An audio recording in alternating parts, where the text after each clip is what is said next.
The attorney's voice sliced through the room like a whip crack. As per the deceased's final wishes, Marcus Reid is excluded from any and all inheritance.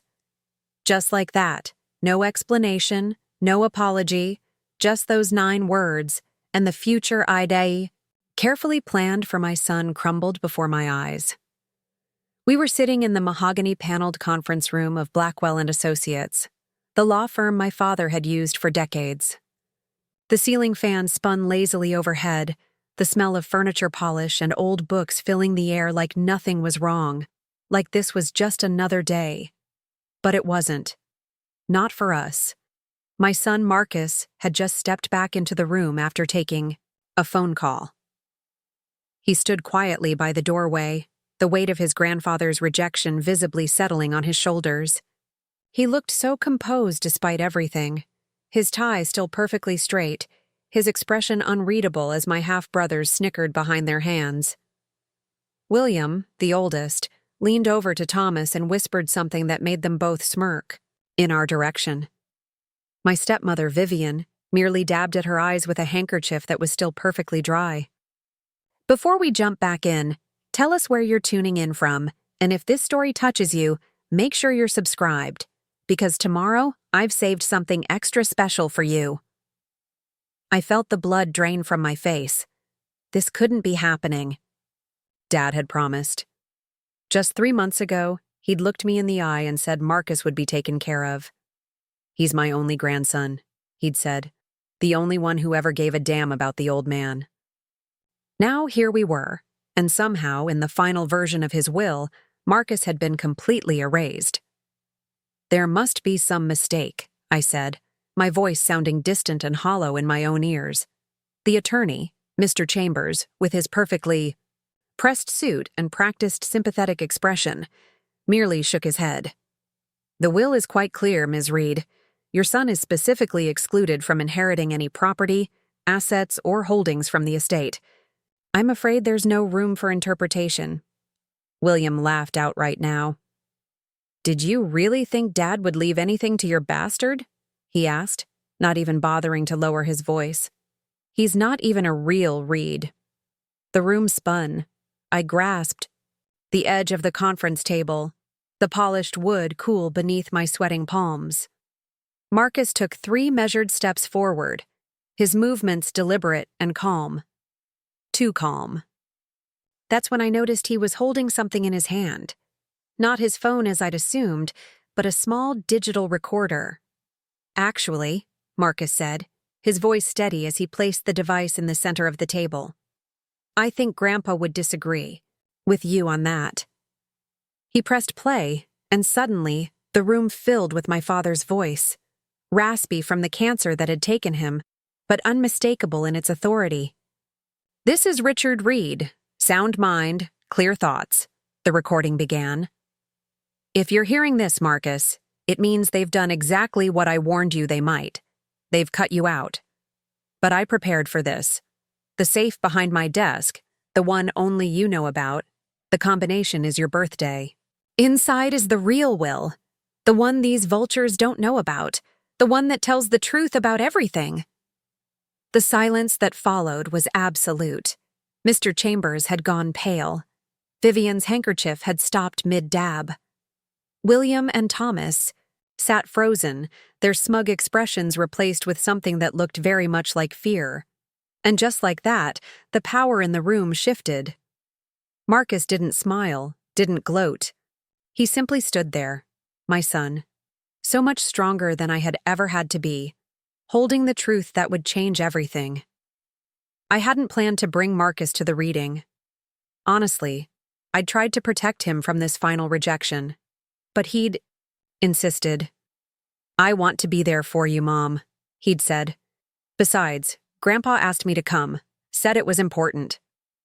I didn't understand what he meant at the time. Now, I was beginning to see why. My father, Richard Reid, had built Reid Developments, from nothing into one of the largest commercial real estate firms in the Northeast. Hard work, ruthless determination, and an uncanny ability to see opportunities where others saw only risk had transformed him from a poor kid from South Boston into a man whose name appeared on buildings across 3 states. He wasn't an easy man to know, and he was an even harder man to love. But he was my father, and despite everything, I had loved him. I was his only daughter, born during his first marriage to my mother, Catherine. She died when I was 8. Cancer. Quick and merciless. Dad remarried less than a year later to Vivian, a woman 15 years his junior, with ambitions that matched his own, and 2 sons from a previous marriage whom Dad adopted and gave the Reid name. William and Thomas were never particularly kind to me, but Dad insisted we were family. Reids stick together, he'd say whenever I complained about their treatment of me. But the truth was, I never felt like we stuck together at all. It always felt like it was them against me. I left home at 18 for college and rarely looked back. I chose a state university instead of the Ivy League school Dad wanted, studied literature instead of business, and fell in love with a musician instead of the son of one of Dad's business partners.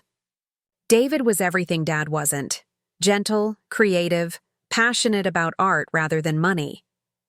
We were happy, intensely so, for almost 2 years. Then I got pregnant, and David panicked. He wasn't ready for family, for responsibility, for reality. He left before Marcus was born, left me to face Dad's disappointment and Vivian's thinly veiled satisfaction alone. "I told you he wasn't good enough," Dad said when I showed up at his door, 7 months pregnant and terrified. "Musicians? Artists? They're flakes, Eliza. They don't understand commitment." He let me move back home, but his help came at a price.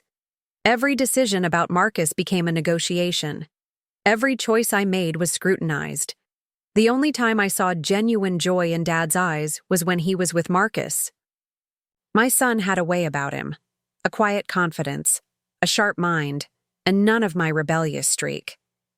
Dad adored him, and as Marcus grew, their bond deepened.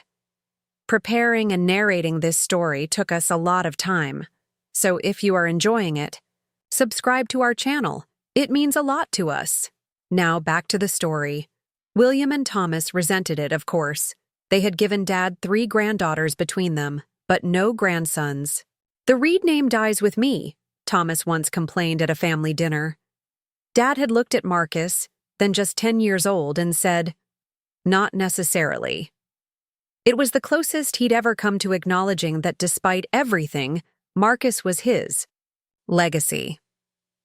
I moved out when Marcus was 5, determined to build our own life away from Dad's controlling influence and Vivian's cold politeness. I got a job teaching at a private school, rented a small but sunny apartment, and tried to create stability for my son. Dad still saw Marcus regularly: weekend visits, summer trips, special outings. I didn't stand in the way of their relationship. Even though each time Marcus came home full of stories about Grandpa's buildings or Grandpa's boats, I felt a twist of both gratitude and resentment. As Marcus entered his teen years, the visits to his grandfather became more frequent, more focused. Dad started teaching him about the business, taking him to construction sites, introducing him to partners and clients. "He's got a good head for this," Dad told me once. "Better than William or Thomas ever did." It was the highest compliment he could give, and despite everything, I felt proud. Then Dad got sick. Pancreatic cancer, stage 4 by the time they caught it. The doctors gave him 6 months. He lasted 8, stubborn to the end. During those final months, something shifted between us. Maybe it was the morphine breaking down his walls, or maybe it was simply the clarifying power of impending death.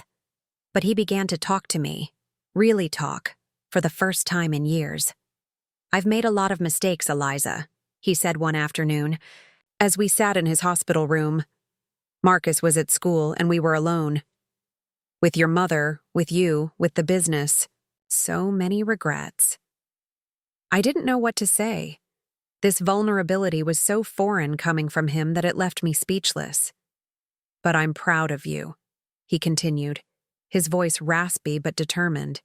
"You stood your ground, built your own life, raised an incredible kid without much help from anyone. You're stronger than I ever gave you credit for." Tears burned my eyes, but I blinked them back. "Thank you," I managed. "Marcus is special," he said, shifting topics in that abrupt way of his. "Smart, hardworking, honest. He reminds me of your mother. She had that same integrity." I nodded, surprised by the comparison. Dad rarely spoke of my mother. "I've made provisions for him," Dad continued. "In my will. He'll be taken care of." "Dad, you don't have to." "I want to."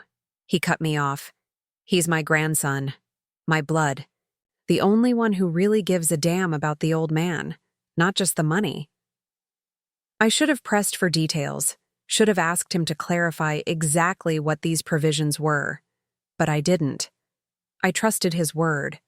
That was my first mistake. My second was underestimating Vivian, William, and Thomas. In the weeks after Dad's death, they closed ranks. Suddenly, meetings about the estate happened when I couldn't attend. Documents were reviewed without my input. When I asked questions, I got vague answers or outright dismissals.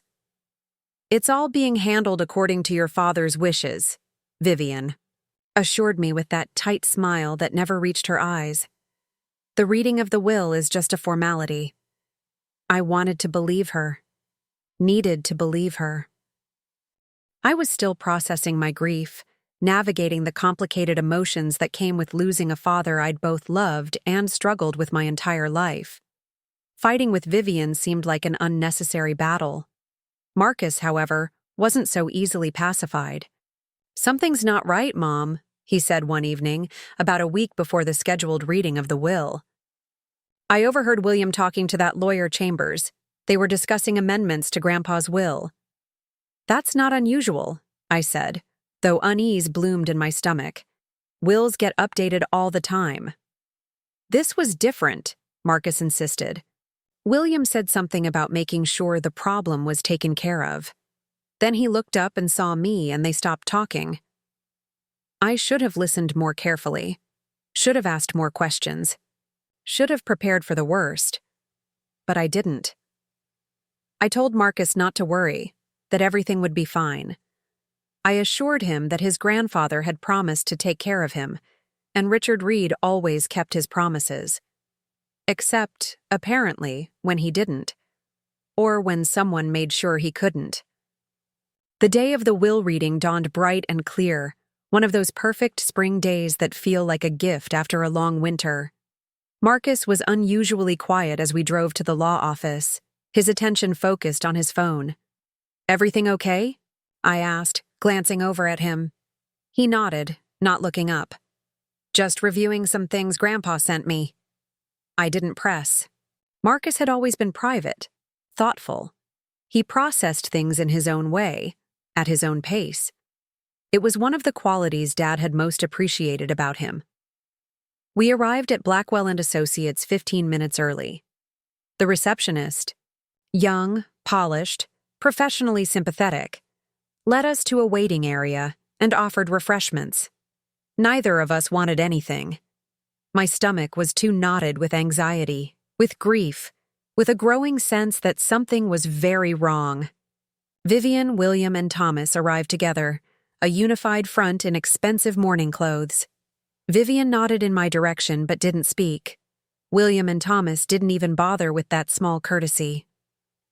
Mr. Chambers appeared precisely at 10 a.m., ushering us all into the conference room with its imposing table and leather chairs that felt too large and too small all at once. The reading itself was painful in its formality. Mr. Chambers went through the standard legal language with practiced precision, outlining the distribution of assets with the emotional engagement of someone reading a grocery list. The estate was substantial: the main house in Beacon Hill, the vacation property in Martha's Vineyard, the company shares, the investment portfolios, the art collection, the cars. Item by item, property by property, the division was laid out. Vivian received the bulk of the personal assets. William and Thomas split the controlling interest in the company. I received a small trust fund and my mother's jewelry collection. More than I expected, honestly, given how our relationship had deteriorated over the years. But as Mr. Chambers continued reading, Marcus's name remained conspicuously absent. I kept waiting, kept hoping, but the list of beneficiaries dwindled, and still, nothing for my son. Then came those devastating words. As per the deceased's final wishes, Marcus Reid is explicitly excluded from any and all inheritance. The shock of it hit me like a physical blow. William and Thomas didn't even try to hide their satisfaction. Vivian maintained her facade of appropriate grief, but I could see the triumph in her eyes. They had won. They had finally, completely, cut us out. But then Marcus played the recording, and everything changed. As my father's voice filled the room, that familiar rasp, that unmistakable authority, I watched the color drain from William's face. Thomas began to fidget, pulling at his collar like it was suddenly too tight. Vivian's expression hardened into something ugly and afraid. The safe behind my desk, the recording continued, contains documents that prove exactly how William and Thomas have been embezzling from the company for years. The offshore accounts, the fake vendor contracts, all of it. I've known for months, been gathering evidence.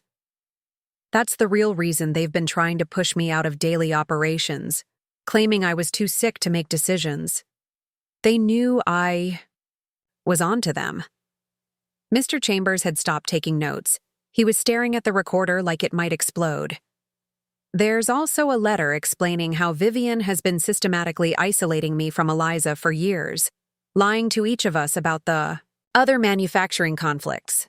She wanted Eliza gone because she knew, she's always known, that despite everything, I intended to leave control of the company to my daughter and her son. My real legacy.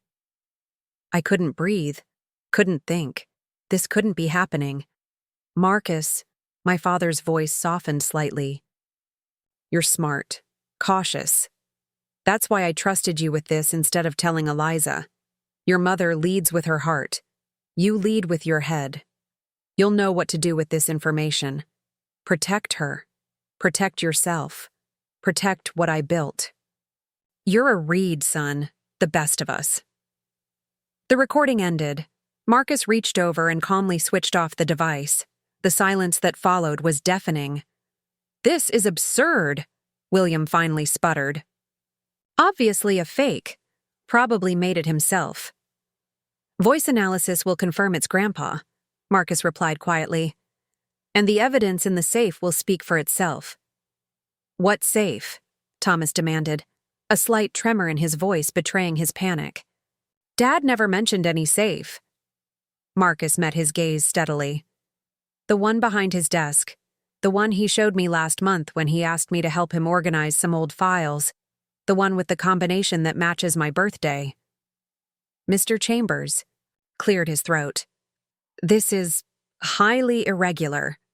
If there is indeed another will— Oh, there is, Marcus interrupted, still perfectly calm. And I think we should retrieve it right now, don't you? Before anyone has a chance to access that safe and remove its contents. Vivian stood abruptly.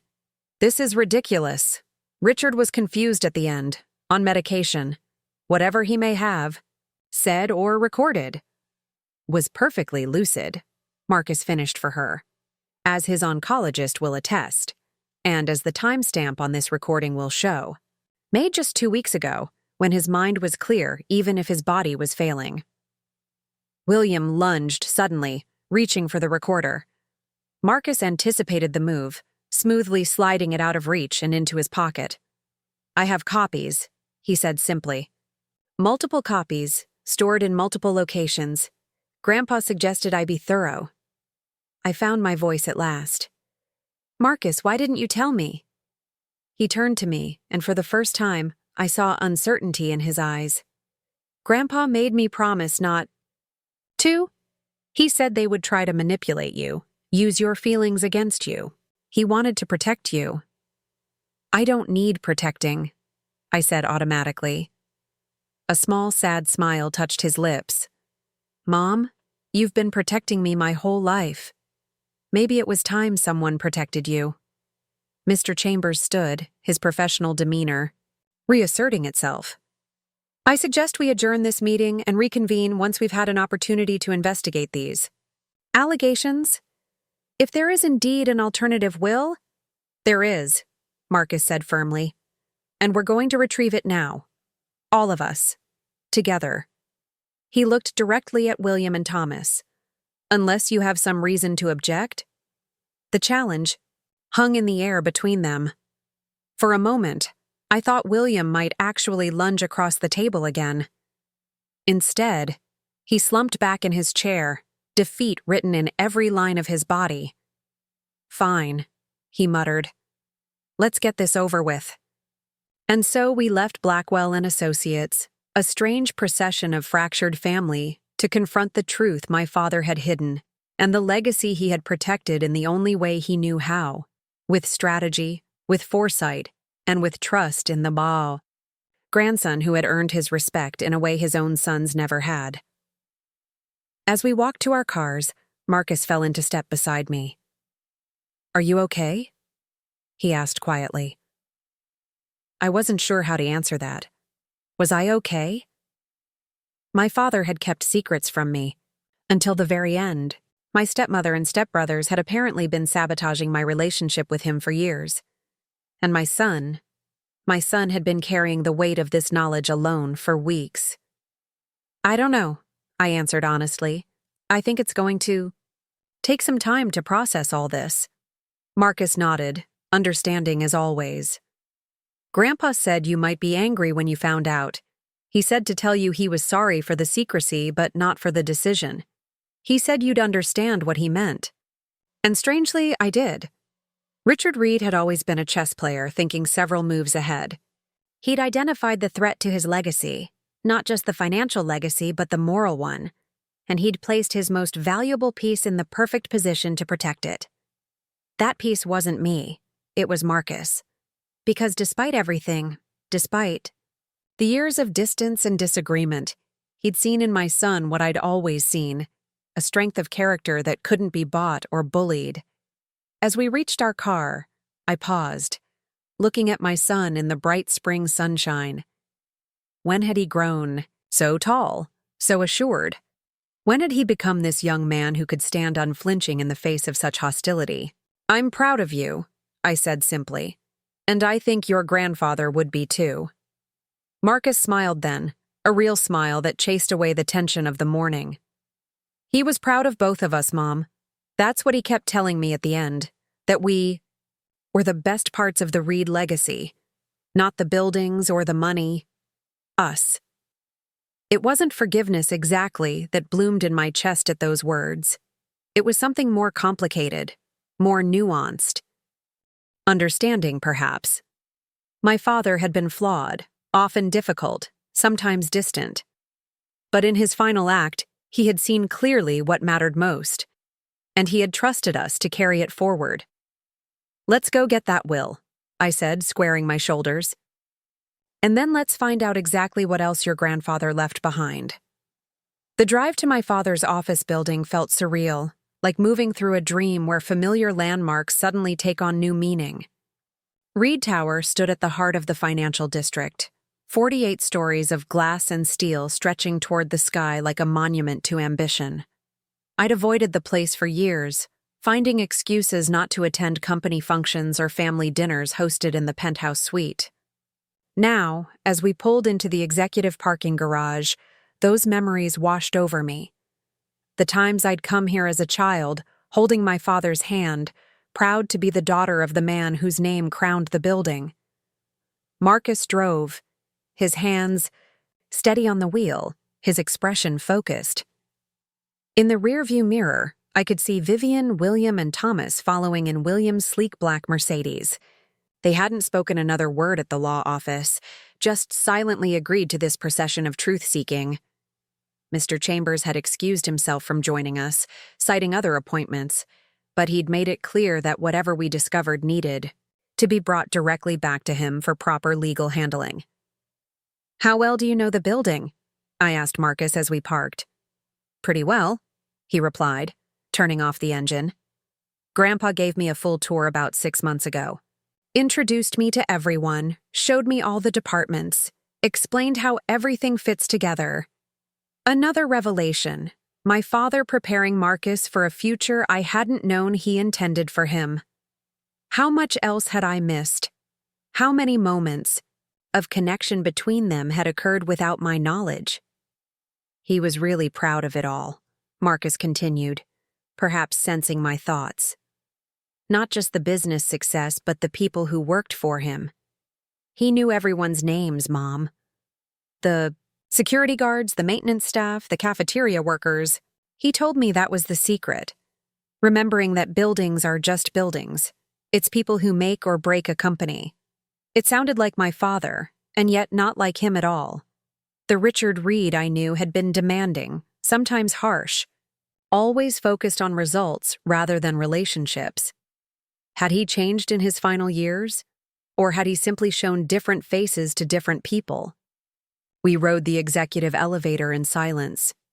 It required a special key card, which Marcus produced from his wallet without hesitation. Another sign of how my father had integrated him into this world. The marble-floored executive suite on the top. Floor was hushed, the staff subdued. News of Richard Reid's death had cast a pall over the place, evident in the sympathetic nods and murmured condolences as we passed. Ms. Reid, his longtime assistant Margaret, stood as we approached. She'd been with my father for over 20 years, a fixture in the office as permanent as the walls. I didn't know you were coming in today. Her eyes darted to Marcus, then to Vivian, William, and Thomas trailing behind us. Something flickered in her expression, awareness, perhaps, of the tension between us. It was an unexpected visit, I replied, forcing a small smile. We need to access my father's office. Margaret hesitated, her loyalty visibly conflicted. Mrs. Reid had the locks changed last week, she said quietly. I no longer have access. Vivian stepped forward, chin raised. A necessary security measure, she said smoothly. Richard kept sensitive company information in there. We couldn't risk unauthorized access during this transitional period. The implication that I, or perhaps Marcus, constituted an unauthorized threat hung in the air between us. Margaret's discomfort was palpable. Fortunately, Marcus said, his voice level. Grandpa anticipated such measures. He reached into his pocket and withdrew a key. He gave me this the last time I visited him in the hospital, said I might need it sooner rather than later. Vivian's composure slipped, just for a moment. That's impossible. The locks were changed after he died? Marcus finished for her. Yes, I know. But Grandpa asked his head of security to give him a copy of the new key before it was installed. Mr. Daniels was very loyal to him. William swore under his breath. Thomas's face had gone an interesting shade of gray. I felt a surge of something like pride mixed with disbelief as I watched my son calmly outmaneuver them at every turn. Margaret stepped aside, relief evident in her posture. Whatever game was being played here, she clearly wanted no part in it. Marcus approached the imposing double doors that led to my father's inner sanctum, inserted the key, and turned it with a decisive click. The office beyond was exactly as I remembered it, spacious, meticulously organized, with floor-to-ceiling windows offering a panoramic view of the city. A massive desk of polished walnut dominated one end, flanked by built-in bookshelves filled with leather-bound volumes and carefully chosen artifacts from my father's life. A sitting area with butter-soft leather couches occupied the other end, perfect for the informal meetings Dad had preferred for his most important negotiations. The safe is behind that painting, Marcus said, pointing to a large abstract canvas. Behind the desk, a riot of blues and grays that had always reminded me of a storm at sea. It's actually on a hinge system. Grandpa thought hidden wall safes were more secure because most people don't think to look for them anymore. Too obvious. William scoffed. This is ridiculous. If there really was a safe, I would know about it. I'm the CFO. "And yet," Marcus replied mildly, approaching the painting. He pressed something at the edge of the frame, and with a soft click, the entire piece swung outward like a door, revealing the burnished metal face of a wall safe. "Here it is." William fell silent. Thomas muttered something unintelligible. Vivian's expression hardened into a mask of barely contained fury. Marcus turned to the combination dial, his fingers moving confidently. 4 numbers, the month and day of his birth, I realized. The safest of safe combinations because it represented what my father had valued most in the end. There was a final click, and then Marcus was pulling the heavy door open. Inside was a single manila envelope, thick with documents, with "the truth" written across it in my father's distinctive handwriting. All capital letters, heavy on the downstrokes, as commanding on paper as he had been in person. Marcus removed it carefully, holding it for a moment as if weighing its contents, both physical and metaphorical. "Open it," William demanded, his voice tight with suppressed panic. "I think we should read it together," Marcus replied. He moved to the conference table that stood to one side of the office and placed the envelope in the center. "Everyone should sit." It wasn't a request so much as a command, issued with the same natural authority my father had possessed. One by one, we took seats around the table. Vivian at one end, me at the other, William and Thomas on one side, Marcus standing at my right hand. For a moment, no one moved to touch the envelope. It sat between us like a live thing, dangerous and unpredictable. Then Marcus reached for it, broke the seal, and removed the contents. On top was a document easily recognizable as a will, formal, legal, bearing the Blackwell Associates letterhead. Beneath it were financial statements, photographs, what looked like transcripts of conversations, and a handwritten letter folded and sealed separately.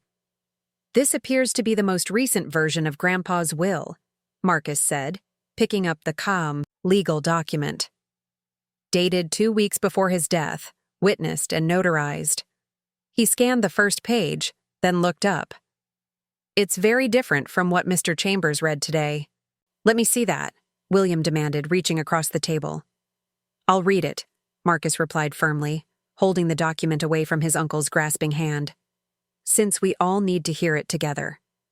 And so he began to read, his clear voice filling the office with my father's final true wishes.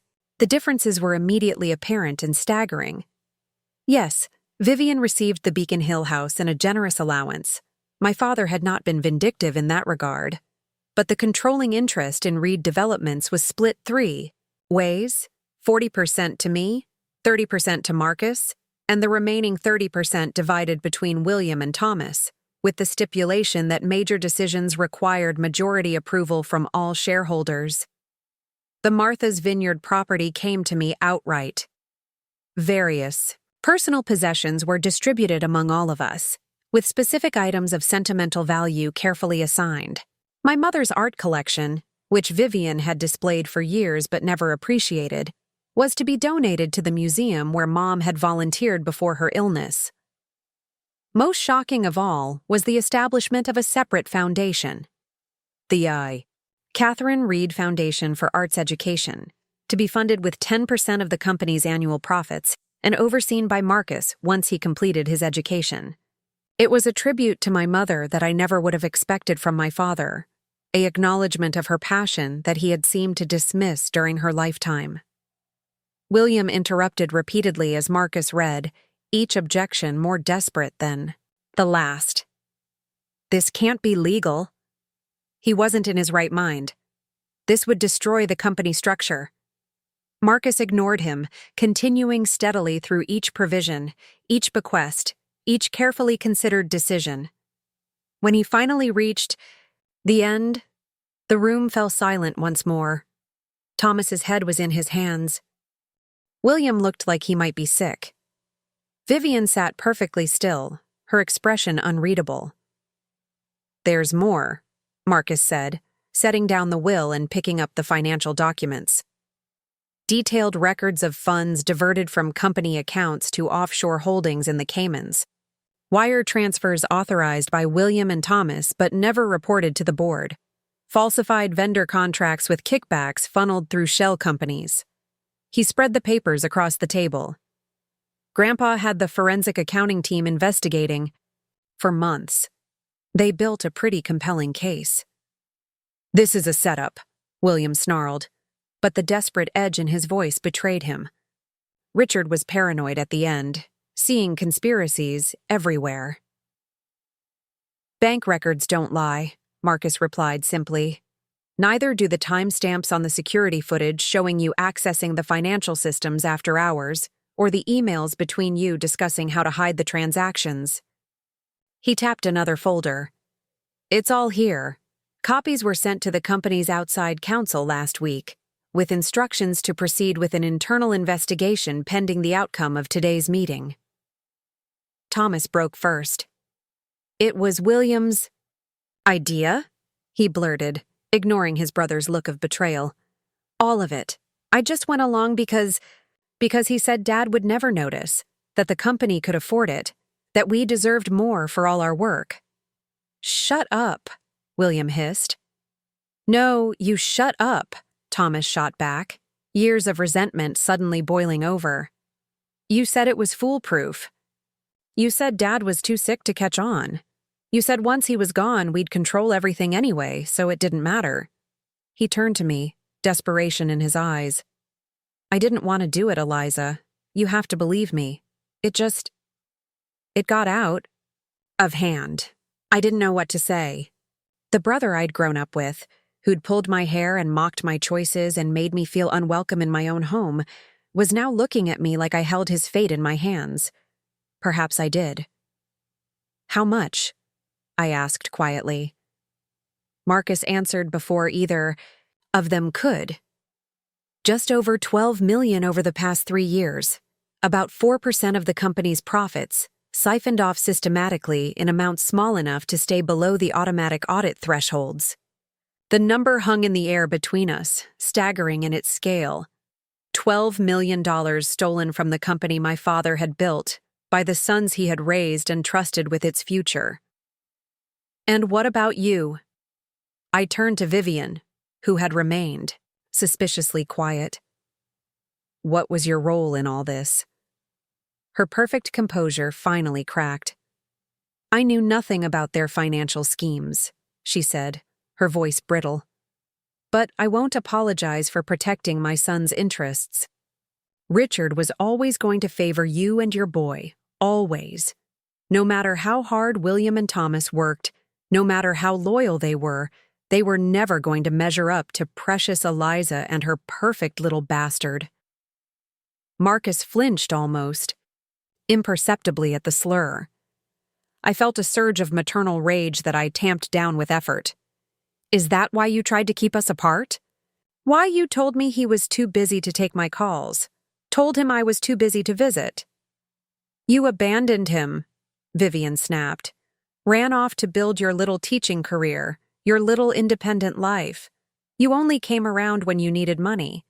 "That's not true," I said, though the accusation stung because there was a kernel of truth in it.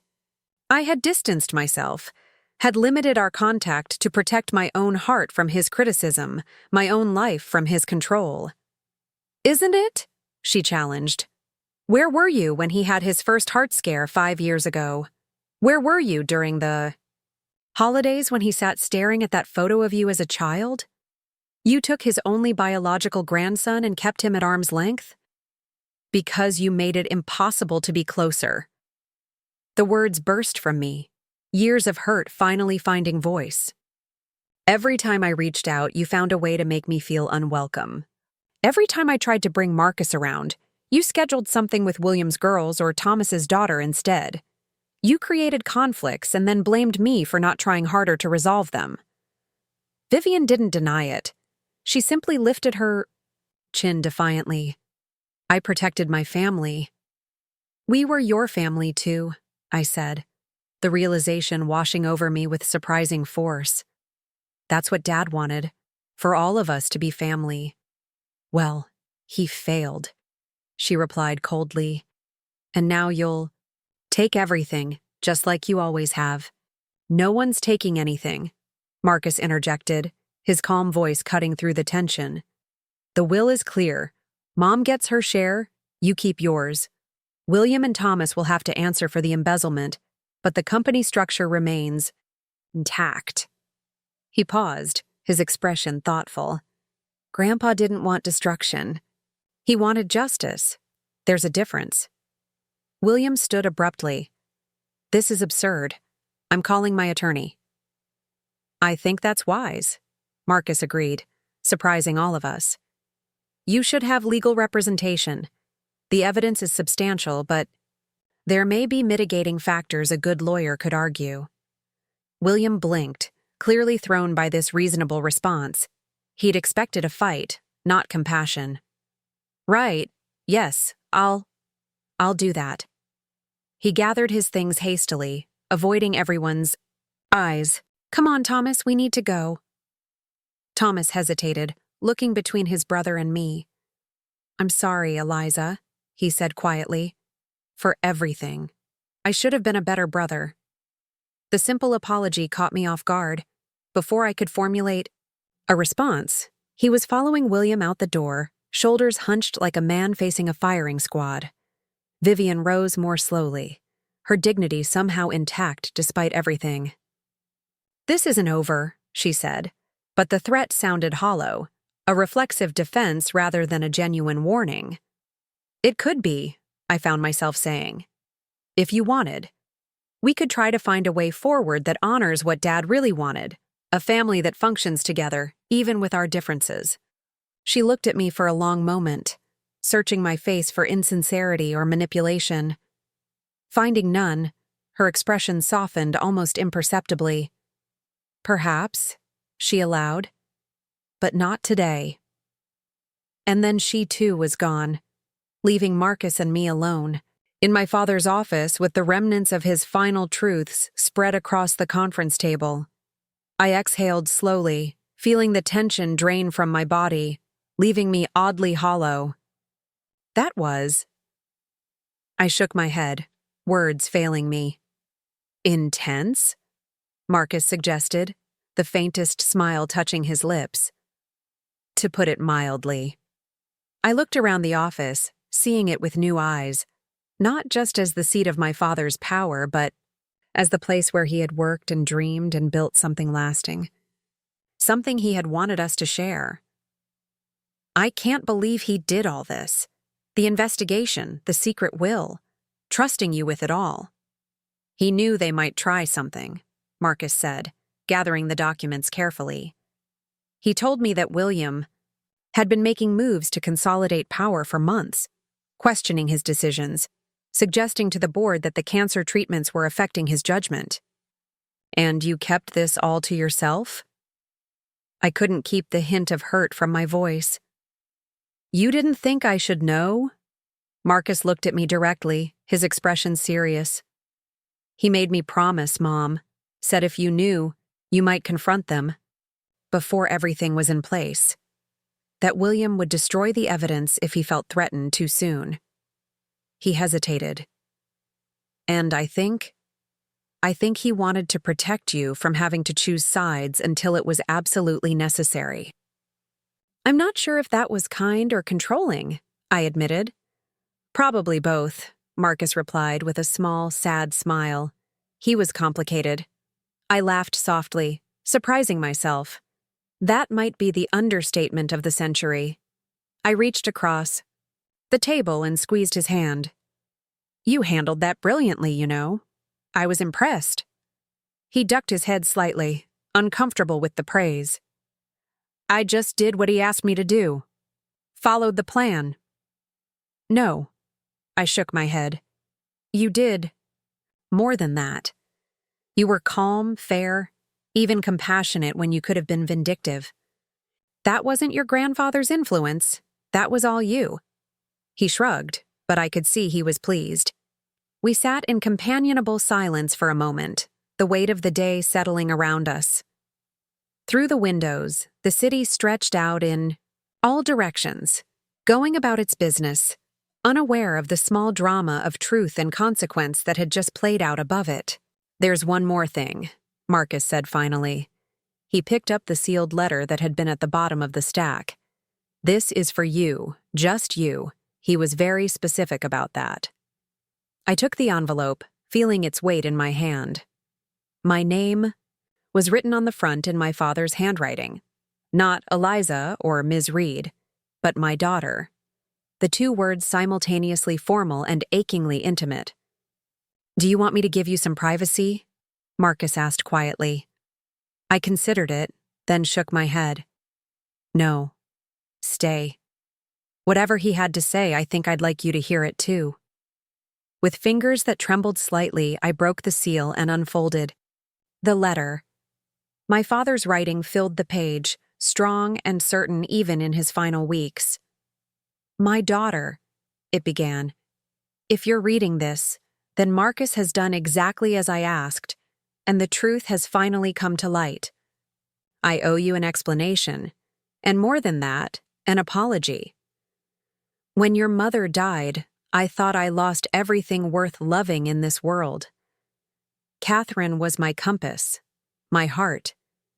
Without her, I was lost. I threw myself into work because building things was easier than rebuilding myself. I remarried because Vivian was capable and the boys needed a mother, and because I told myself that companionship was enough when love felt impossible. I failed you then. Failed to see that you needed me more, not less.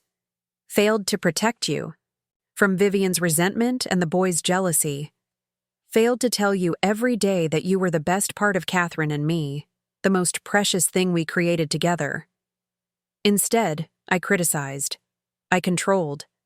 I tried to shape you into someone who couldn't be hurt the way I'd been hurt, someone practical, invulnerable. I pushed when I should have supported. I judged when I should have listened. And eventually, I drove you away. When Marcus was born, I saw a second chance, a way to make amends through him that I was too proud, too stubborn to make directly with you. I know now what a coward's approach that was. I should have come to you, apologized, asked for forgiveness. Instead, I created this complicated dance of partial reconciliation, never quite admitting how deeply I regretted the distance between us. Marcus is an extraordinary young man. You did that, Eliza. You raised him with all the warmth and courage and integrity that I failed to nurture in you. Watching him grow has been one of the great joys of my life, and one of my deepest shames. Joy in his character, shame in my own failure to deserve a role in shaping it.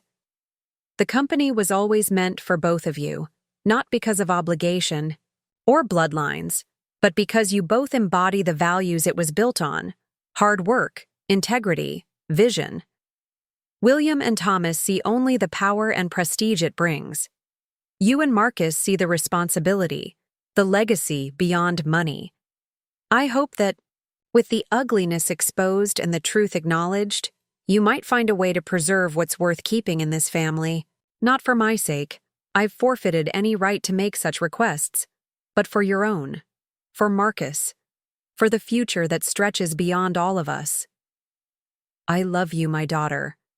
I have always loved you, even when I couldn't show it properly. In you, Catherine lives on. In Marcus, the best of all of us continues. Whatever happens next, know that in my final days, that knowledge brought me more peace than I deserved. Your father, Richard. The words blurred as tears filled my eyes. I set the letter down carefully, aware of Marcus watching me with concern.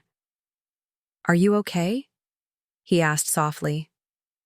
I nodded, not trusting my voice just yet. The letter had unlocked. Something in me? Not forgiveness exactly, not yet, but understanding. My father had been broken by loss, hardened by pain, limited by his own emotional constraints. He had made terrible mistakes, but in the end, he had seen clearly, had tried in his own flawed way to make amends. He loved you, Marcus said. Not a question, but a gentle assertion. "Yes," I replied, finding my voice at last. "I think he did. In his way." I looked up at my son, this remarkable young man who had somehow navigated the complicated terrain of our family with more wisdom than any of us.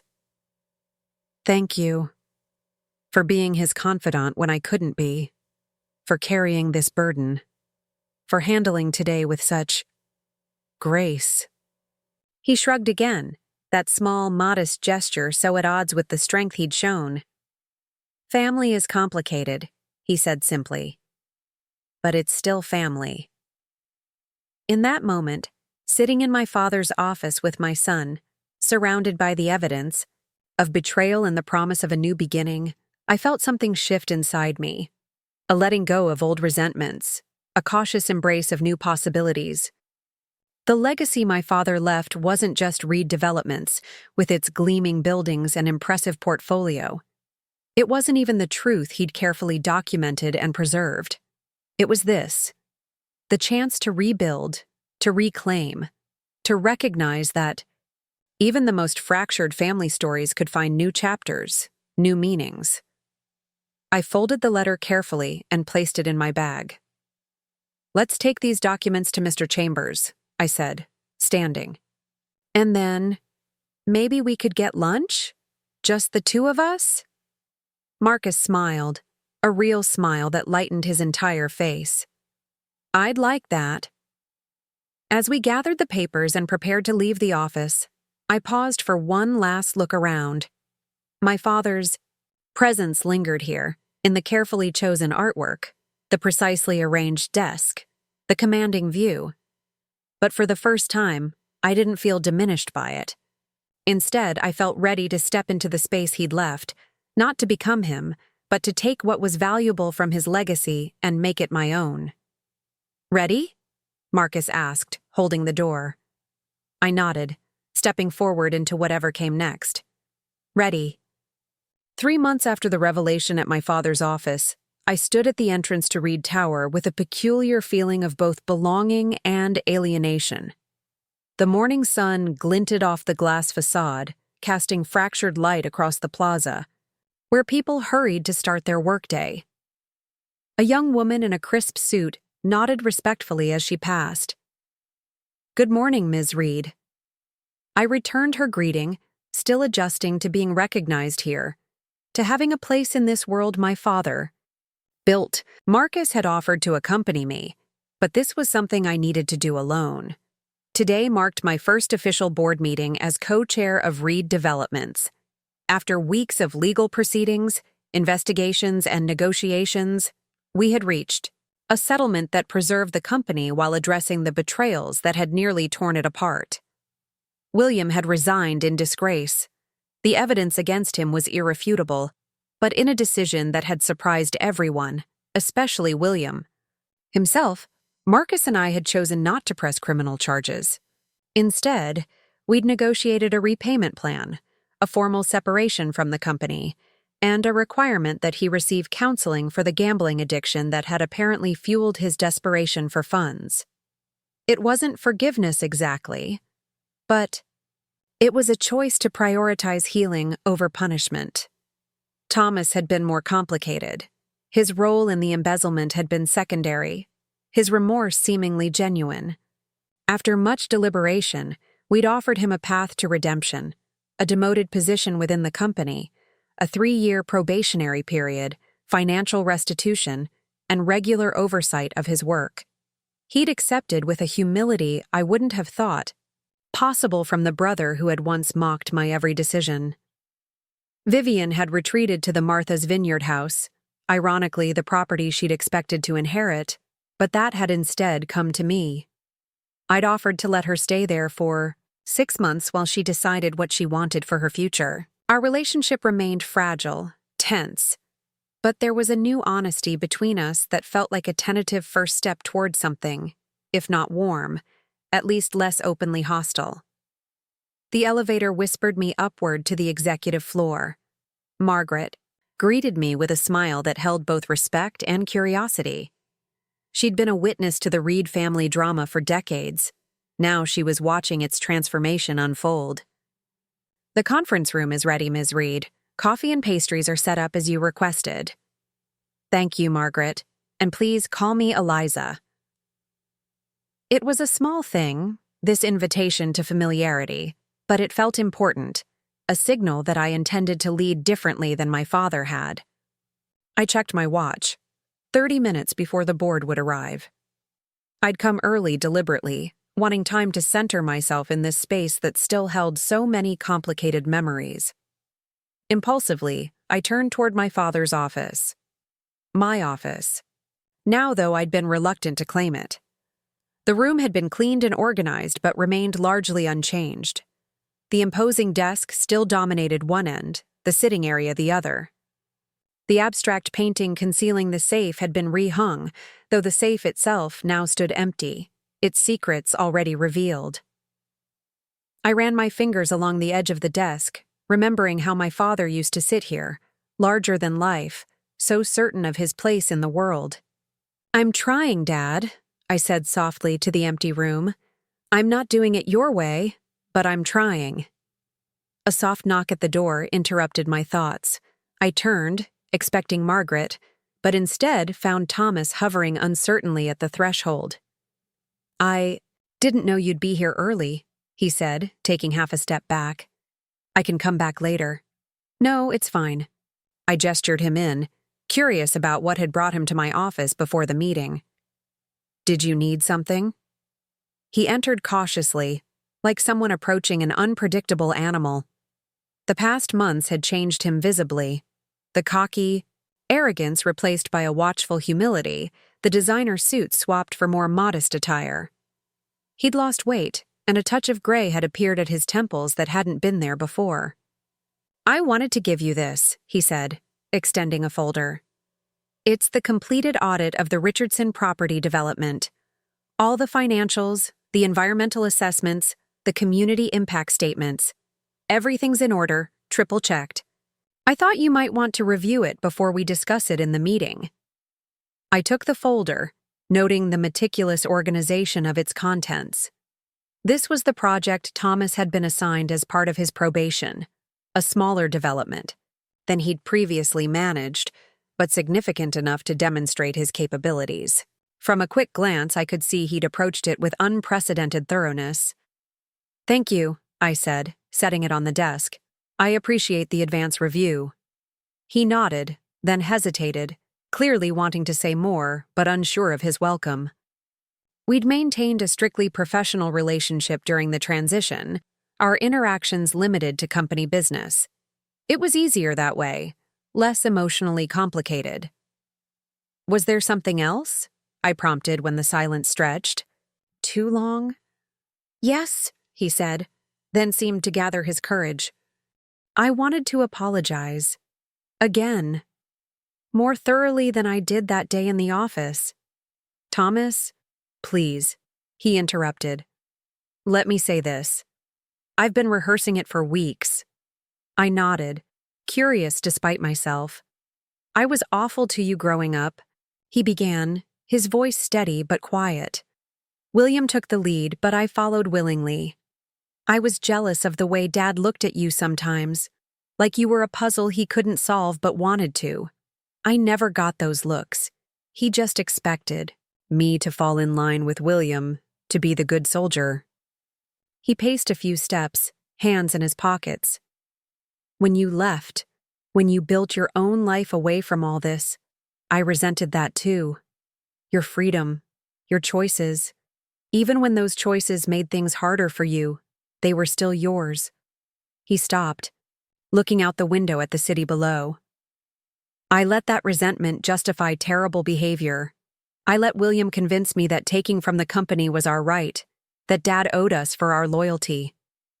I knew it was wrong, but it was easier than standing up to William, easier than admitting I was bitter over a relationship I'd never tried to improve." He turned back to me, and I was startled to see genuine emotion in his eyes. "I don't expect forgiveness. I haven't earned it, but I want you to know that I see now what Dad saw in you, what he valued, your integrity, your resilience, the way you've handled all this with Marcus, finding a solution that didn't destroy everything Dad built.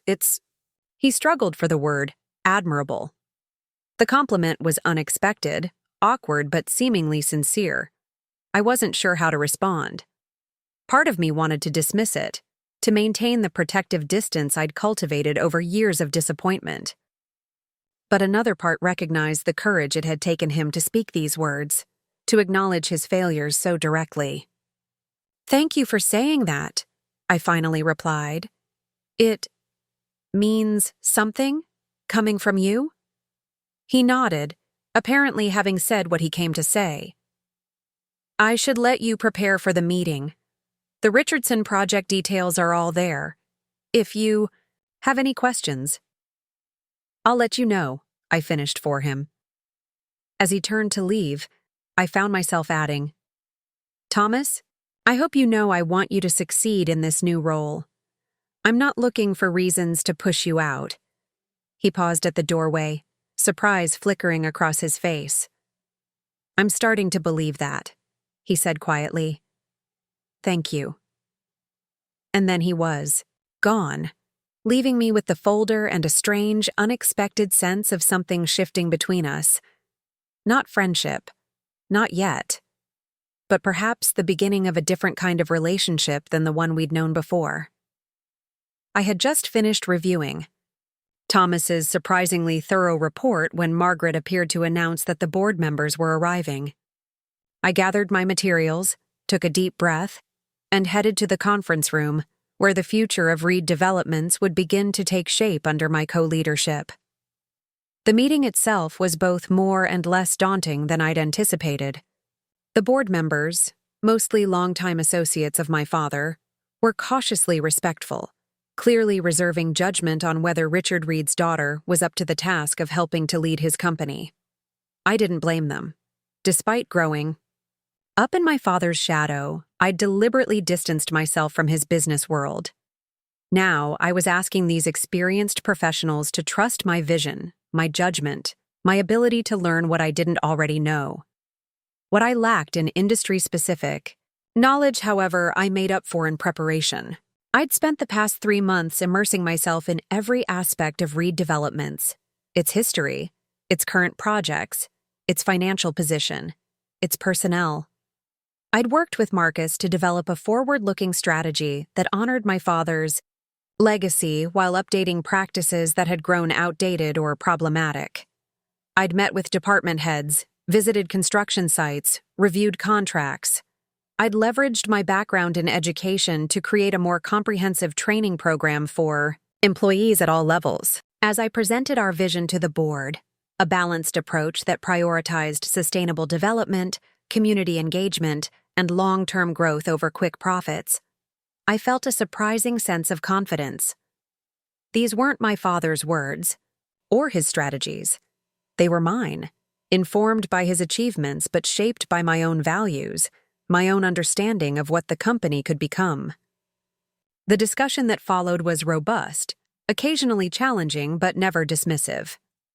By the meeting's end, I'd secured approval for our first major initiative, a redevelopment project in an underserved neighborhood that would include affordable housing, green spaces, and a community center alongside the more profitable commercial properties. It wasn't universal acclaim, but it was a solid start, a foundation to build on. As the board members filed out, offering measured congratulations and thoughtful questions, I felt a complex mixture of exhaustion and exhilaration. I'd taken my first real step into my father's world, not as his shadow or his critic, but as someone forging my own path through terrain he had mapped, but I would navigate differently. Marcus texted just as I was gathering my things. "How did it go? Still on for dinner to celebrate, commiserate?" I smiled at his hedged phrasing.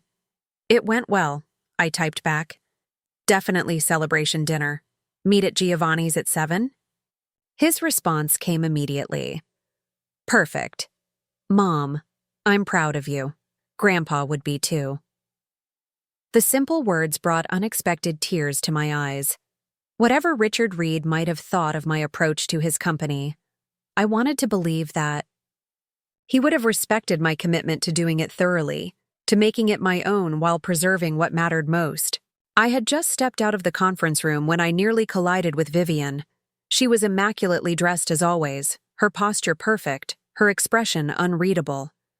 For a moment, we simply stared at each other, equally surprised by the encounter. "Vivian," I managed, quickly recovering.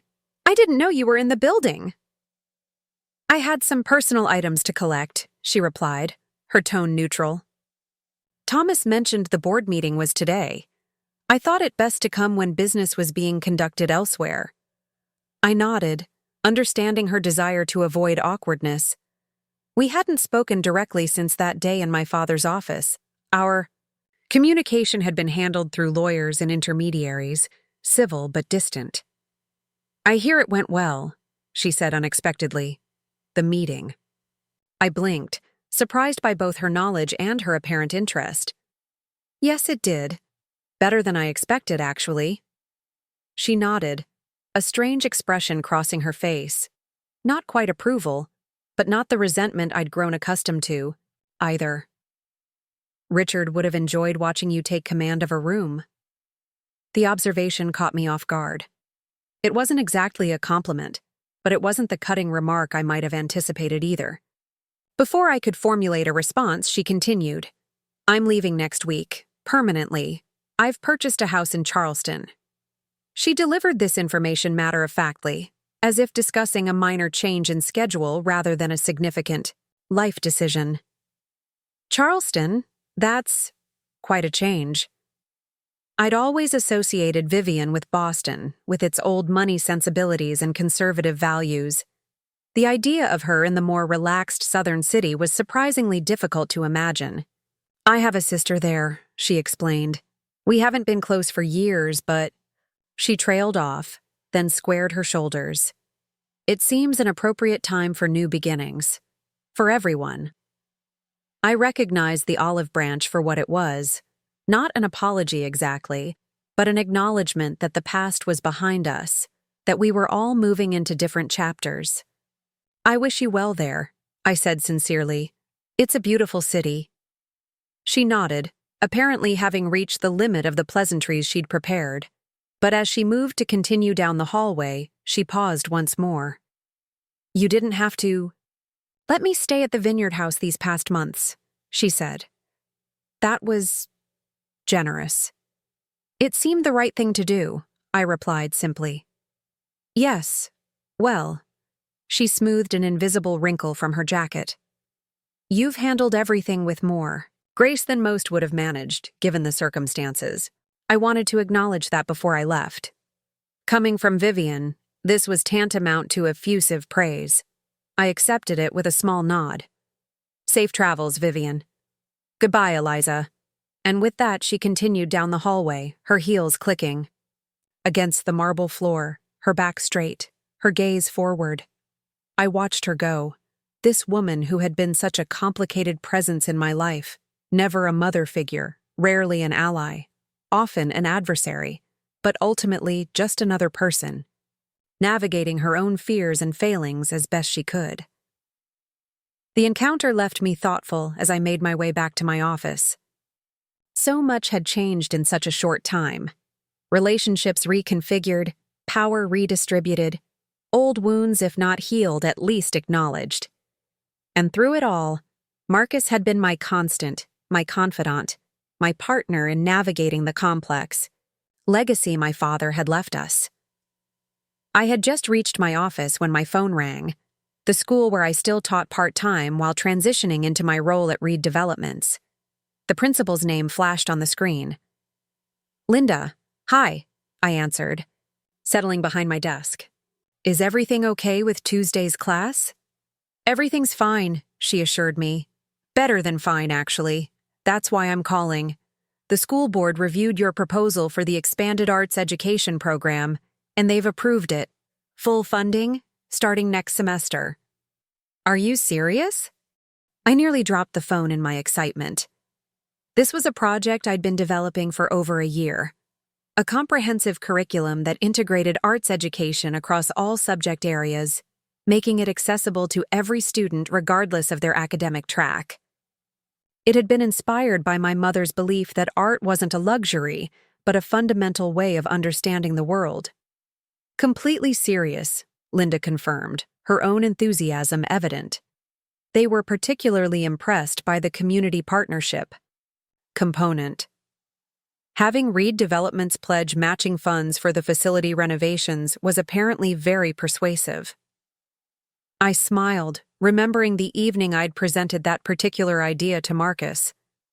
We'd been discussing ways to launch the Catherine Reid Foundation meaningfully, and he'd immediately seen the connection to my school project. Why not start there? He'd suggested.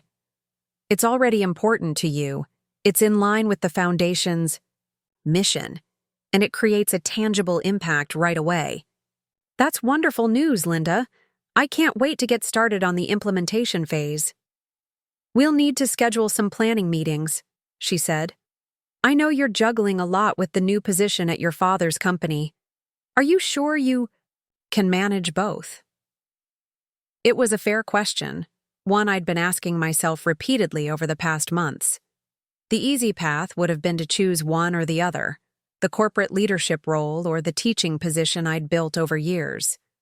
But the more I considered it, the more convinced I became that maintaining both was not just possible but essential to who I wanted to be. I'm sure, I told her confidently. In fact, I think each role makes me better at the other.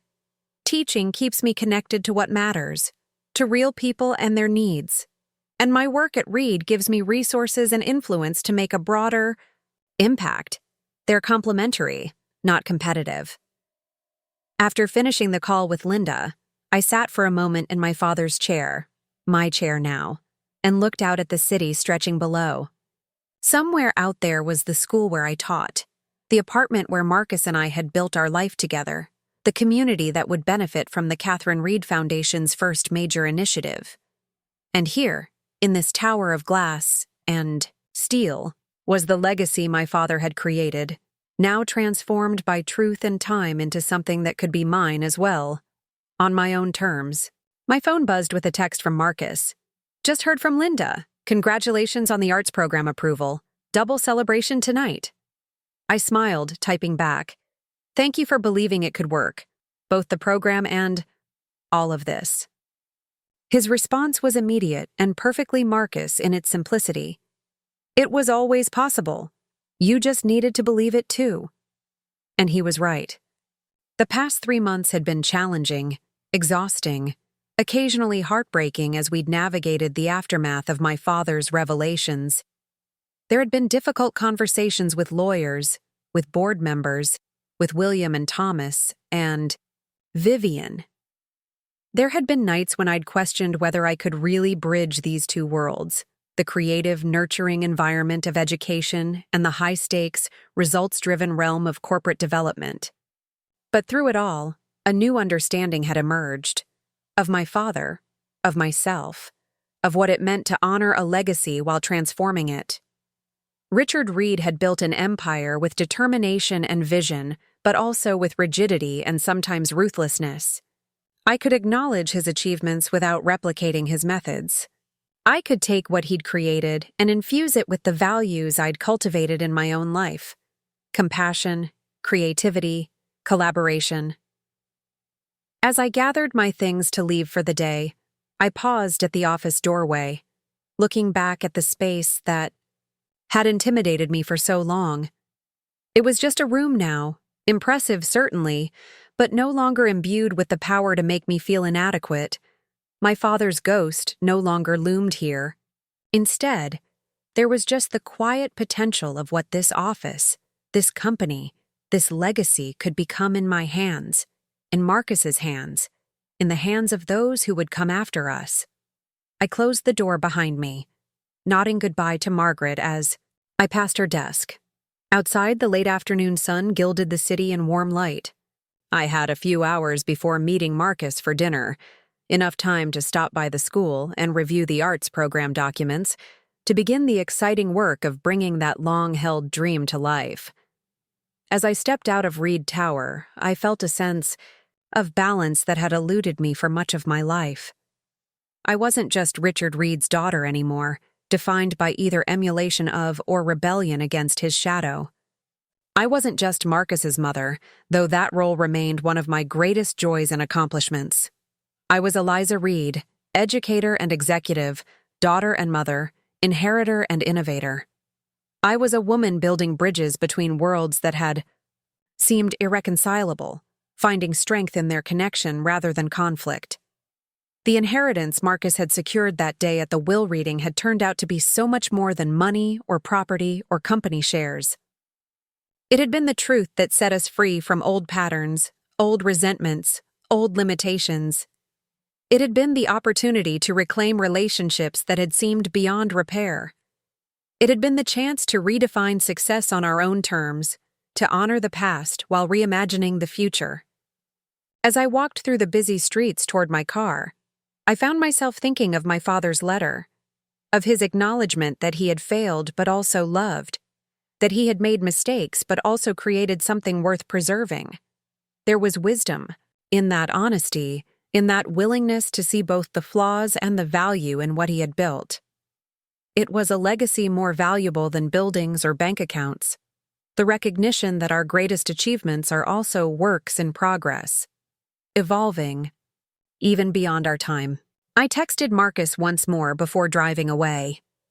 Thank you for fighting for us that day, for believing there was something worth saving. His reply came as I was pulling into traffic, simple but profound. There always is, Mom. In every story, in every family, in every legacy. There's always something worth saving, something worth building on. The trick is finding it beneath all the noise. And we did. Yes, I thought as I navigated toward the school, toward the future we were creating together. We certainly did. Up. Next, you've got 2 more standout stories right on your screen. If this one hit the mark, you won't want to pass these up. Just click and check them out. And don't forget to subscribe and turn on the notification bell so you don't miss any upload from us.